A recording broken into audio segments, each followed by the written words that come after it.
Spongebob. Intensive. I'll bet they won't have... Wow, they have it! Canned bread! This town is great! Canned bread. Good stuff. But did you notice that music? It's silly, but it kind of slaps actually, right? I love me some pizzicato. Well, turns out the song is titled Happy Go Lively by Laurie Johnson. It was a B-side on a stock music record from 1962, so it's pretty old. This was an early release from KPM Music, a record label in Britain that specialized in stock music. Now, who would care about that kind of detail? Well, me. I think I'm best known as a music pervert that's constantly digging into old video game music, looking for cool songs. Perhaps it shouldn't be surprising that I'm also a music pervert that would want to dig into an old collection of library music. So here's the situation.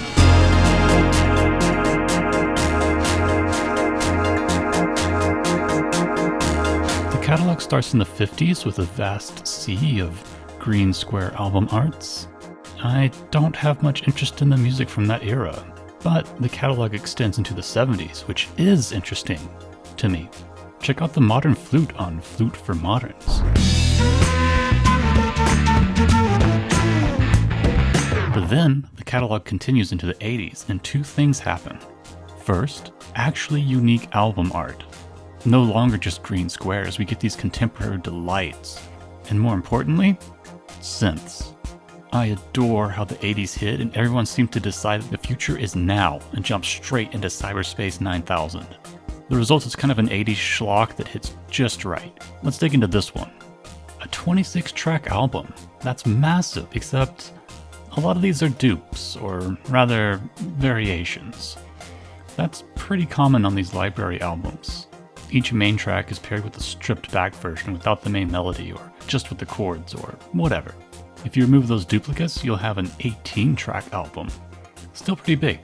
I only liked 5 tracks enough to keep them in my personal library. And honestly, that's pretty standard. I've listened to some of these albums and only liked 1 track. This feels weirder than liking none. And I'll emphasize that I really do like these tracks. Check out Micromotion by Keith Mansfield. It's vintage, it's 80s, it's synth. It's not lush, but it's chill. It's kind of cute. I adore it. And it's trapped in the depths of a library. I wonder if it ever got used in some piece of media. This is shockingly hard to research.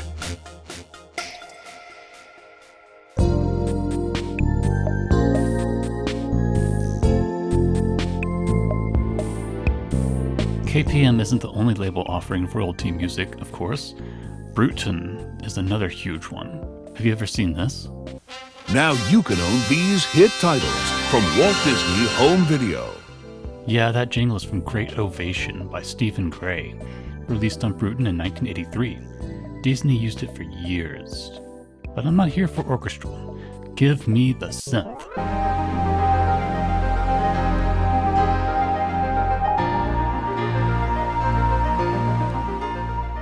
That right there? That's Telecom by James Asher. To my ears, this synth work sounds fresh. Made yesterday, not really striving for anything crazy, no wavetables, just cozy. But no, this is from 1981. The absolute anachronism, right? This is the kind of gem that keeps me on my toes. The album it's from is called Commerce and is filled with hilariously contemporary titles. Telecom for one, but also plastics, advertising, fast food. This happens all the time. I swear I've heard 30 tracks that use video as an adjective. Who used this? Did business executives actually put this in their PowerPoints back in the day? Or promo videos maybe? I can tell you one demographic that did use these extensively. Producers. Luke Vibert. Fatboy Slim. Check out this track titled Young Scene from the 1968 album Flamboyant Themes.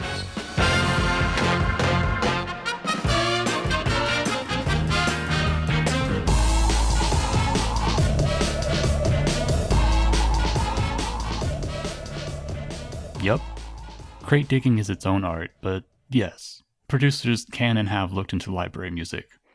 Who Sampled even has a whole page about it, focusing on KPM. Speaking of KPM, check this out. Music House. The two are sister labels, or so says Discogs. Like, what does that even mean? I think this description was written after EMI bought out both labels. Anyway, like early KPM and almost all of Bruton, Music House had a pretty consistent style for its album art. It started in the late 80s, so we're in the digital music era. Check out these CDs. Pretty cool, right? Psych, it's a vinyl release. That's right. We may be selling vinyls, but the sounds within are from the future, and the future is today. Obviously, I love this nonsense. Some of my favorite library albums came from here. Flash graphics, my beloved. And the super contemporary titles? You bet. State of the art. Fiber optics. Email. Digipix. New modem. Silicon World. Virtual reality. Man, remember virtual reality? Like the 90s version? It was the future. It was tomorrow. It was on your Sega Master System. It was at Disney. It was overhyped. But we have hindsight now. But man, what a fantastic future we had ahead of us, just in general. An information age built entirely around creating and manipulating data. You know, this has me thinking. The music on these CDs all come from reality, right? By which I mean, it's simply a reproduction of the sound waves that someone created in a studio somewhere. What would happen if we skipped to the first step? What if we made a CD filled with data that was copied from nowhere but itself? A simulacrum. A copy without an original. If you think about it from a business perspective, that'd be great. No original means no artist that you have to pay. That saves so much money. Well, thanks to some clever engineers from the future, we have this technology now. They call it generative artificial intelligence. You can type in the description of a song and receive a fully produced product. That said, it always produces a mid-song. It's never great, but it is cheap. Isn't that great? You don't need to talk to musicians to make music anymore. As I dug through these labels and albums, I found a lot of people that really loved not just library music, but vintage library music, especially from the 70s. I think this music gets more love today than it got on its release several decades ago. Not to say that this appreciation was invented yesterday. Curators like Luke Vibert have highlighted gems from the past on compilation albums since at least 2001. I guess I'm doing something like that too. There's gold in the past. I think it ages with time, like wine, even if that wine is pure 80s cheese sometimes. But that was then. What do these labels look like now? Well, there's a German label that I didn't mention that was kicking ass in the 80s and is still going strong today, Sonaton. They have a YouTube channel that even shows the recording process sometimes. Pretty cool.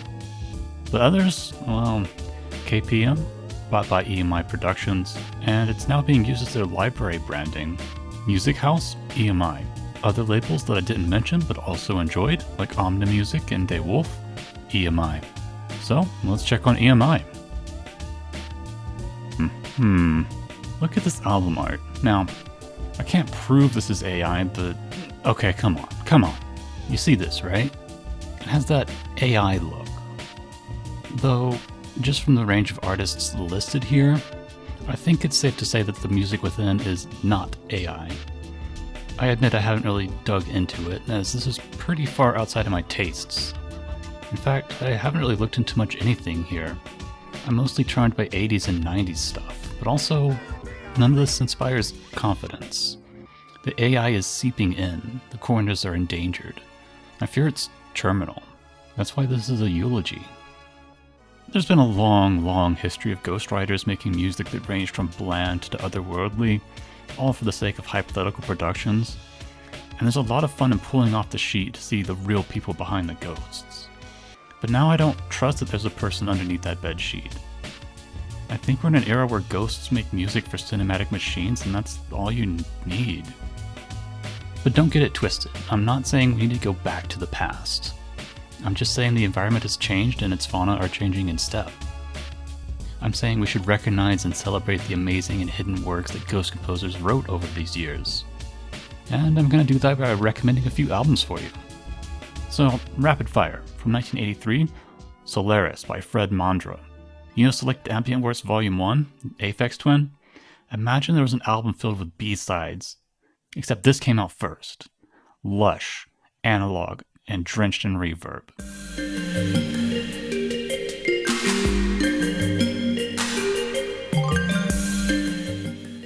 From 1986, Advanced Process by Otar Olsanek and Jan Martis. You know how people use those stabby bass synths and floaty synth brass chords to accompany the cool nighttime version of Vaporwave? This is that, but authentic.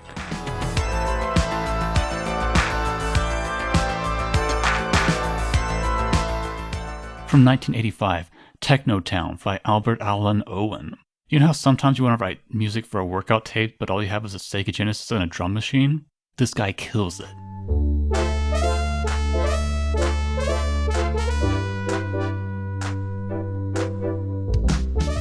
And okay, I'll add one from the 90s. Innovations from 1992. This one is a compilation of quite a lot of people, including some prolific legends. Compared to all the previous albums I've mentioned, it has a really fresh, new rompler sound. Feels more like an educational science type score than an industrial one, but close enough, I suppose.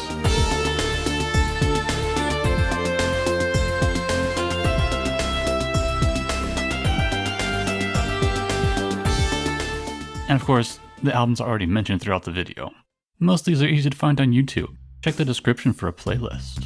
And go take some time to do some digging yourself. You might be surprised at what you find.